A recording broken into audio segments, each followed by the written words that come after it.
Hello everyone, I'm MVL and welcome to my imported gaming pickups. Now for a little backstory, some of my family lives overseas in America and a member of my family was visiting and returned with a load of games. They were in the house. If they didn't go to me, they would have gone to the skip, so it's really cool to have these. Now there's a lot of Atari stuff. And stick around to the end guys, because we'll be seeing if we can get these NTSC cartridges to work on a PAL 2600. So first up, I'll go for the consoles, and we have a PlayStation 1. Now it's pretty cool to have this. I would have liked to have had a PS2, that way I would be able to play PlayStation 1, US games and DVDs, but this is still really cool. I'll be able to play a bunch of imported American games like Chrono Cross, so that's really cool to have that.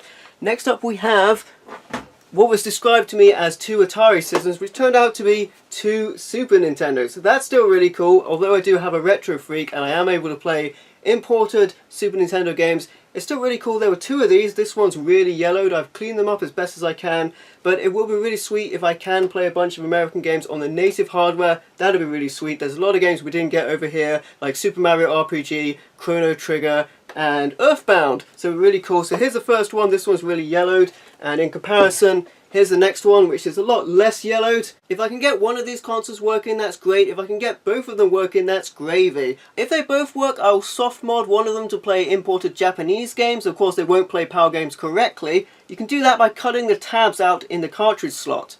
So pretty cool to pick both of those up. And the less grade one still has the power sticker on, which is really cool. And if you want to see what that looks like in comparison to a PAL system, this is how they look. The R1 looks a lot more like the Japanese system, which is really cool. So, moving on to the games.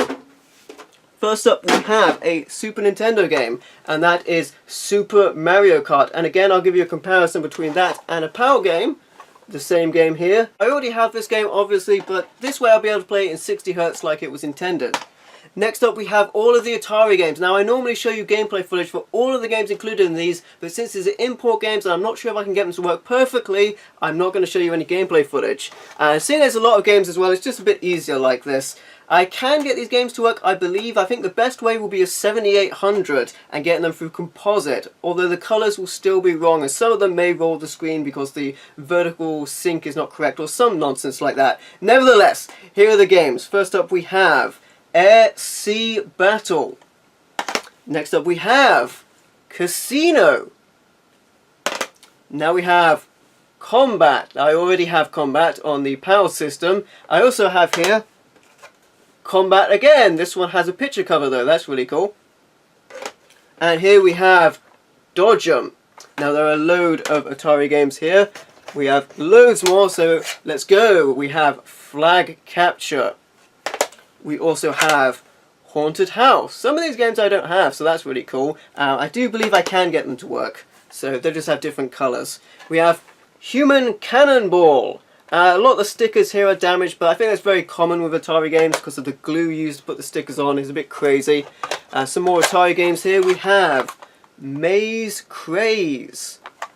We also have Missile Command. Now I do have Missile Command. So whilst I'm talking about games I already own, like Combat, here's the one with the picture cover and here's the regular cover. How do you know if you've got a PAL copy so you know if it works on your system? Well, for Combat it's very easy because the version that's PAL says PAL on it, but it's not always so easy. Here's the Missile Command, which is very dirty, that's the American one, and here is the PAL version. Now on the surface you can't really tell except when you look at the label here. There's a P for the PAL version, so that's pretty interesting. Next up we have Miss Pac-Man, She's Insatiable! A lot of these cartridges are very dirty. I already have this game on my PAL system as well. Night Driver. We have Othello. That looks really weird. I'm not sure what that game's about. Next up we have Pac-Man. We also have another copy of Pac-Man, even dirtier than before. And the most dirty Pac-Man, the third copy. So there you go, 3 very dirty copies of Pac-Man. Next up we have Phoenix. I already have this game on a PAL system. I really like this game actually, it's really sweet. We have Raiders of the Lost Ark. It's no E.T., but it's close. And then we have Street Racer, collection of games there. And we have Telegames 6, I believe this is the bowling one. Bunch of different games there. Another Telegames selection of games, including Tilt. And bonus balls and rollovers. We have Warlords as well. That's really cool. And we have a couple of Activision games here. We have Dragster. We have Laser Blast. I actually really like the look of this one, so I really hope I can get that to work. And we have Stampede. Next up we have Frogger. And we have Popeye. And the label for this one is sort of coming off, as they are on some of the other ones. And finally we have Star Wars The Empire Strikes Back.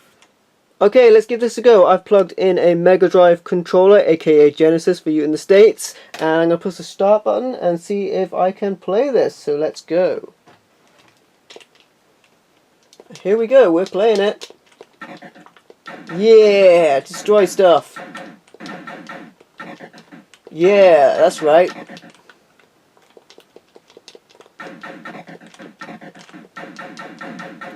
The game is playing absolutely fine, guys.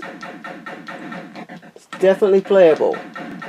Apologies for the quality of this footage. I am recording this with a camera. I would normally record aerial with my DVD recorder, but unfortunately it just won't accept this signal. Oh no, I died. Wah wah. But there you go, the games work fine. So it's still really cool that I can play this stuff. The Panasonic flat screen TV, which is a more modern TV, does accept the NTSC signal, and I am able to play these games. And that's it, those are my imported game pickups. Thank you for watching, please like, comment and subscribe, and I'll catch you next time.